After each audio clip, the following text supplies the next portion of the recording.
Joseph is a figure in the Gospels, the husband of the Blessed Virgin Mary, the mother of Jesus, and is venerated as Saint Joseph in the Catholic Church, Eastern Orthodox Church, Oriental Orthodox Church, Anglican Communion, Lutheranism and Methodism. Christian tradition places Joseph as Jesus' foster father. Some historians state that Joseph was Jesus' father. Some differing views are due to theological interpretations versus historical views. The Pauline epistles make no reference to Jesus' father, nor does the Gospel of Mark. The first appearance of Joseph is in the Gospels of Matthew and Luke. Each contains a genealogy of Jesus showing ancestry from King David, but through different sons. Matthew follows the major royal line from Solomon, while Luke traces another line back to Nathan, another son of David and Bathsheba. Consequently, all the names between David and Joseph are different. According to Matthew chapter 1 verse 16, Jacob begat Joseph the husband of Mary, while according to Luke chapter 3 verse 23, Joseph is said to be the son of Heli.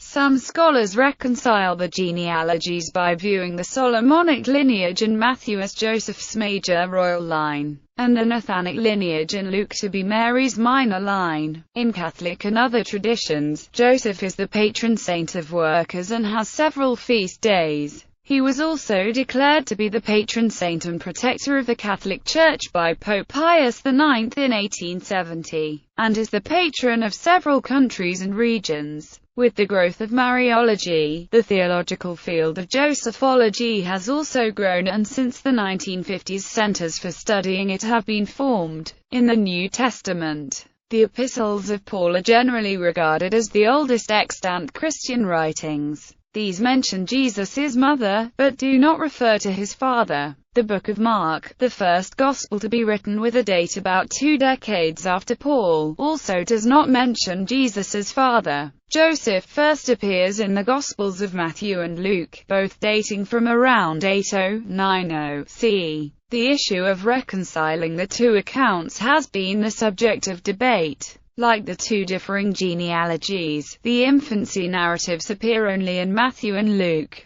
and take different approaches to reconciling the requirement that the Messiah be born in Bethlehem with the tradition that Jesus came from Nazareth. In Matthew, Joseph obeys the direction of an angel to marry Mary. Following the birth of Jesus in Bethlehem, Joseph and family stay in Bethlehem for an unspecified period until after the visit of the three Magi, when Joseph is told by an angel in a dream to take the family to Egypt to escape the massacre of the children of Bethlehem planned by Herod the Great, who rules Judea. Thus in Matthew, the infant Jesus, like Moses, is in peril from a cruel king. Like Moses, he has a father named Joseph who goes down to Egypt. Like the Old Testament Joseph, this Joseph has a father named Jacob, and both Josephs receive important dreams foretelling their future. In Luke, Joseph already lives in Nazareth, and Jesus is born in Bethlehem because Joseph and Mary have to travel there to be counted in a census. Subsequently, Jesus was born there. Luke's account makes no mention of angels and dreams, the massacre of the innocents, or of a visit to Egypt. The last time Joseph appears in person in any gospel is the story of the Passover visit to the temple in Jerusalem when Jesus is 12 years old, found only in Luke.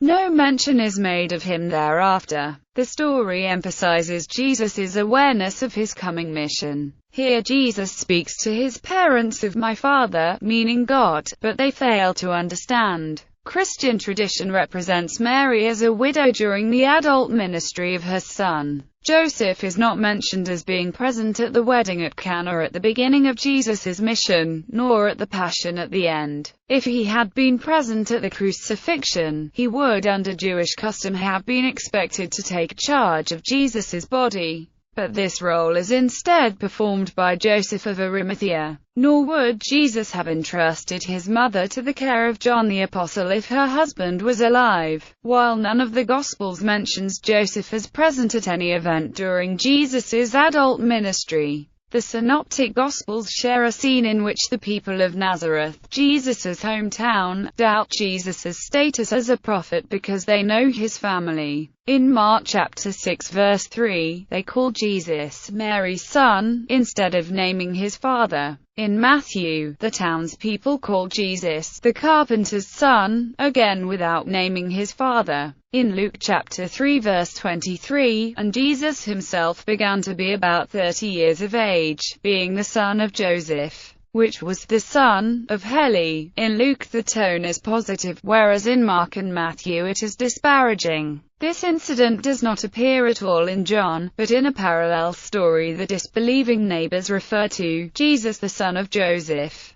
whose father and mother we know. Gospel harmony: Joseph is mentioned only in the Gospels of Matthew and Luke, since both these draw their narrative of Jesus' life from Mark, which offers no information on Jesus' parentage. They must both have taken their versions of the Joseph from some other source. Lineage: Joseph as the father of Jesus appears in Luke and in a variant reading in Matthew. Matthew and Luke both contain a genealogy of Jesus showing ancestry from King David, but through different sons. Matthew follows the major royal line from Solomon, while Luke traces another line back to Nathan, another son of David and Bathsheba. Consequently, all the names between David and Joseph are different. According to Matthew chapter 1 verse 16, Jacob begat Joseph the husband of Mary, while according to Luke chapter 3 verse 23, Joseph is said to be the son of Heli. Some scholars reconcile the genealogies by viewing the Solomonic lineage in Matthew as Joseph's major royal line, and the Nathanic lineage in Luke to be Mary's minor line. Professional life: the Gospels describe Joseph as of Tecton. Tecton has been traditionally translated into English as carpenter, but is a rather general word that could cover makers of objects in various materials. The Greek term evokes an artisan with wood in general, or an artisan in iron or stone, but the specific association with woodworking is a constant in early Christian tradition. Justin Martyr wrote that Jesus made yokes and plows, and there are similar early references. John Dominic Crossan puts Tecton into a historical context more resembling an itinerant worker than an established artisan, emphasizing his marginality in a population in which a landowning peasant could become quite prosperous. Other scholars have argued that Tecton could equally mean a highly skilled craftsman in wood or the more prestigious metal, perhaps running a workshop with several employees, and noted sources recording the shortage of skilled artisans at the time. Geza Vermes has stated that the terms carpenter and son of a carpenter are used in the Jewish Talmud to signify a very learned man, and he suggests that a description of Joseph as Naga could indicate that he was considered wise and highly literate in the Torah. At the time of Joseph, Nazareth was an obscure village in Galilee, about 65 kilometers from the holy city of Jerusalem, which is barely mentioned in surviving non-Christian texts and documents. Archaeology over most of the site is made impossible by subsequent building, but from what has been excavated and tombs in the area around the village, it is estimated that the population was at most about 400. It was, however, only about 6 kilometers from the city of Zippori, which was destroyed by the Romans in 04 BC, and thereafter was expensively rebuilt. Analysis of the landscape and other evidence suggests that in Joseph's lifetime Nazareth was oriented towards the nearby city, which had an overwhelmingly Jewish population, although with many signs of Hellenization, and historians have speculated that Joseph and later Jesus too might have traveled daily to work on the rebuilding. Specifically, the large theater in the city has been suggested, although this has aroused much controversy over dating and other issues. Other scholars see Joseph and Jesus as the general village craftsmen, working in wood, stone and metal on a wide variety of jobs. Modern appraisal: the name Joseph is found almost exclusively in the genealogies and the infancy narratives. The variances between the genealogies given in Matthew and Luke are explained in a number of ways. although one possibility is that Matthew's genealogy traces his legal descent, according to Jewish law, through St. Joseph, while Luke's genealogy traces his actual physical descent through Mary. Modern positions on the question of the relationship between Joseph and the Virgin Mary vary. The Eastern Orthodox Church, which names Joseph's first wife as Salome, holds that Joseph was a widower and merely betrothed, but never married, to Mary, and that references to Jesus's brothers are to children of Joseph and Salome. The position of the Catholic Church, derived from the writings of Saint Jerome, is that Joseph was the husband of Mary,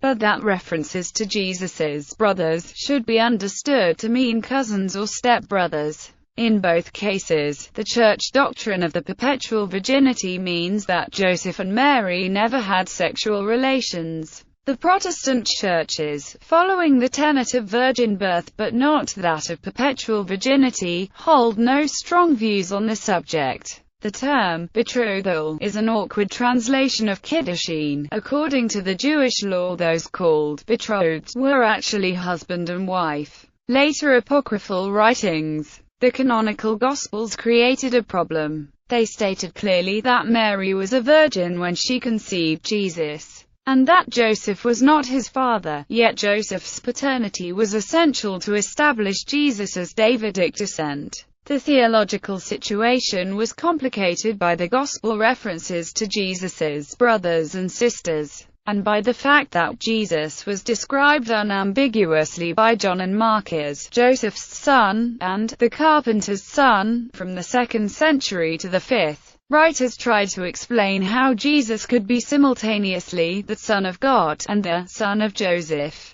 The first to offer a solution was the apocryphal Proto-Evangelium of James, written about 150 AD. The original Gospels never referred to Joseph's age, but the author presents him as an old man chosen by lot to watch over the Virgin. Jesus's brothers are presented as Joseph's children by an earlier marriage, and his years and righteousness explain why he has not yet had sex with his wife. I received her by lot as my wife, and she is not yet my wife, but she has conceived by the Holy Spirit. The Proto-Evangelium was extremely popular, but it leaves open the possibility that Joseph might have had relations with Mary after the birth of Jesus. A few centuries later, the developing doctrine that Mary was a virgin not only at the time of the conception and birth of Christ, but throughout her life, meant that this possibility had to be excluded. The apocryphal history of Joseph the Carpenter, written in the 5th century and framed as a biography of Joseph dictated by Jesus, describes how Joseph, aged 90, a widower with 4 sons and 2 daughters, is given charge of the 12-year-old Mary, who then lives in his household raising his youngest son James the Less until she is ready to be married at age 14 and a half. Joseph's death at the age of 111, attended by angels and asserting the perpetual virginity of Mary, takes up approximately half the story. Veneration. The earliest records of the formal devotional following for Saint Joseph date to the year 800, and references to him as Nutrited Domini began to appear in the 9th century, and continued growing to the 14th century. Saint Thomas Aquinas discussed the necessity of the presence of Saint Joseph in the plan of the Incarnation, for if Mary had not been married, the Jews would have stoned her, and that in his youth Jesus needed the care and protection of a human father. In the 15th century, major steps were taken by Saint Bernardine of Siena, Pierre Daly and Jean Gerson. Gerson wrote Considerations sur Saint Joseph and preached sermons on Saint Joseph at the Council of Constance. In 1889, Pope Leo XIII issued the encyclical Quam Plures, in which he urged Catholics to pray to Saint Joseph as the patron of the Church in view of the challenges facing the Church. Josephology, the theological study of Saint Joseph, is one of the most recent theological disciplines. In 1989, on the occasion of the centenary of Quam Plures, Pope John Paul II issued Redemptoris Custis, which presented Saint Joseph's role in the plan of redemption. As part of the redemption documents issued by John Paul II, such as Redemptoris Mater, to which it refers, together with the Blessed Virgin Mary and the child Jesus, Joseph is one of the three members of the Holy Family, since he only appears in the birth narratives of the Gospels. Jesus is depicted as a child when with him. The formal veneration of the Holy Family began in the 17th century by François de Laval. Pope John XXIII added the name of Joseph to the canon of the Mass. Pope Francis had his name added to the three other Eucharistic prayers. Feast days. March 19th, St. Joseph's Day, has been the principal feast day of St. Joseph in Western Christianity since the 10th century, and is celebrated by Catholics, Anglicans, many Lutherans and other denominations. In Eastern Orthodoxy, the feast day of St. Joseph is celebrated on the first Sunday after the Nativity of Christ. In the Roman Catholic Church, the feast of St. Joseph is a solemnity, and is transferred to another date if impeded. In 1870, Pope Pius IX declared Joseph patron of the Universal Church and instituted another feast, with an octave, to be held in his honor on Wednesday in the second week after Easter. This was abolished by Pope Pius XII, when in 1955 he established the feast of St. Joseph the Worker, to be celebrated on the 1st of May. This date counteracts May Day, a Union, Workers, and Socialists holiday commemorating the Haymarket Affair in Chicago, and reflects Joseph's status as what many Catholics and other Christians consider the patron of workers, and model of workers. Catholic and other Christian teachings and stories about or relating to Joseph and the Holy Family frequently stress his patience, persistence, courage, and hard work. The Feast of St. Joseph the Worker is an optional memorial, and so is omitted if impeded, unless the day is raised to a higher rank because St. Joseph is the patron of the church, diocese, place, or institution. Patronage. Pope Pius IX proclaimed St. Joseph the patron of the Universal Church in 1870. Having died in the arms of Jesus and Mary, according to Catholic tradition, he is considered the model of the pious believer who receives grace at the moment of death, in other words, the patron of a happy death. Saint Joseph is the patron saint of a number of cities, regions and countries, among them the Americas, Canada, China, Croatia, Mexico, Korea, Austria, Belgium, Peru, the Philippines and Vietnam, as well as of families, fathers, expectant mothers, travelers, immigrants, house sellers and buyers, craftsmen, engineers, and working people in general. Places, churches and institutions. See also St. Joseph's and São José. Many cities, towns, and locations are named after St. Joseph. According to the National Geospatial Intelligence Agency, the Spanish form, San Jose, is the most common place name in the world. Probably the most recognized San Joses are San Jose, Costa Rica, and San Jose, California, United States, given their name by Spanish colonists. Joseph is the patron saint of the New World, of the countries China, Canada, Korea, Mexico, Austria, Belgium, Croatia, Peru, Vietnam, of the regions Carinthia, Styria, Tyrol, Sicily, and of several main cities and dioceses. Many churches, monasteries and other institutions are dedicated to St. Joseph. St. Joseph's Oratory is the largest church in Canada, with the largest dome of its kind in the world after that of St. Peter's Basilica in Rome. Elsewhere in the world, churches named after the saint may be known as those of San Giuseppe, e.g., San Giuseppe dei Titini, San Jose, e.g., Metropolitan Cathedral of San Jose or São José, e.g., in Porto Alegre, Brazil. The Sisters of St. Joseph were founded as an order in 1650 and have about 14,013 members worldwide. In 1871, the Josephite Fathers of the Roman Catholic Church were created under the patronage of Joseph, intending to work with the poor. The first Josephites in America redevoted their part of the order to ministry within the newly emancipated African American community. The Oblates of St. Joseph were founded in 1878 by St. Joseph Morello. In 1999, their shrine of St. Joseph the Guardian of the Redeemer was named after the apostolic exhortation Redemptoris Custis.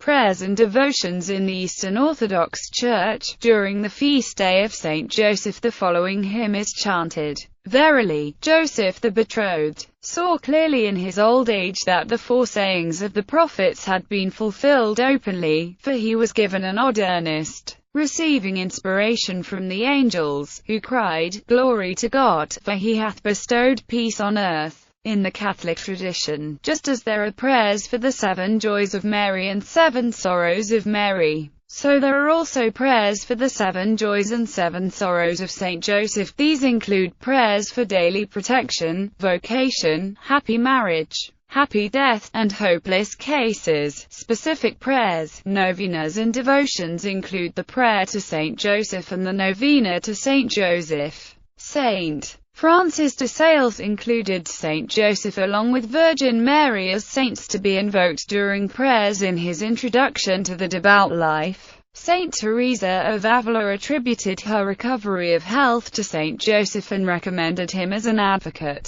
And St. Therese of Lisieux stated that for a period of time, every day she prayed to St. Joseph, Father and Protector of Virgins, and felt safe and protected from danger as a result. And Pius X composed a prayer to St. Joseph which begins, Glorious Street. Joseph, pattern of all who are devoted to toil, obtain for me the grace to toil in the spirit of penance, in order to thereby atone for my many sins. There is a belief that planting a statue of St. Joseph on a house will help sell the house. This belief is held by some theists as well as atheists, but traditional Christian teachings view it as superstition and not a devotion.